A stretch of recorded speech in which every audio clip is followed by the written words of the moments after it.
আসসালামু আলাইকুম। আজ আমরা পবিত্র কোরআনের সূরা আল বাকারার ২০১ নম্বর আয়াতের অর্থ ও তাৎপর্য নিয়ে আলোচনা করব। এই আয়াতটি একটি অত্যন্ত গুরুত্বপূর্ণ দোয়া যা আমাদের দুনিয়া ও আখেরাতের কল্যাণ কামনা করতে শেখায়। দোয়াটি হল, রাব্বানা আতিনা ফিদ দুনিয়া হাসানাতাও ওয়া ফিল আখিরাতি হাসানাতাও ওয়াক বিনা আয়াবান্না। এর অর্থ হল, হে আমাদের প্রতিপালক, আমাদেরকে দুনিয়াতে কল্যাণ দান করুন এবং আখেরাতেও কল্যাণ দান করুন, আর আমাদেরকে জাহান্নামের আয়াব থেকে রক্ষা করুন। এই দোয়ার মাধ্যমে আমরা আল্লাহর কাছে দুনিয়ার জীবনে সুখ, শান্তি, সমৃদ্ধি এবং আখেরাতে জান্নাত ও জাহান্নামের আগুন থেকে মুক্তি প্রার্থনা করি।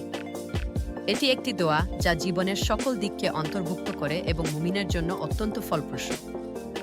এই দোয়ার নিয়মিত পাঠ আমাদের জীবনকে আরও অর্থবহ করে তোলে এবং আল্লাহর রহমত লাভে সাহায্য করে। আল্লাহ আমাদের সবাইকে এই দোয়ার মর্ম উপলব্ধি করার এবং তা নিয়মিত পাঠ করার তৌফিক দান করুন। আমিন।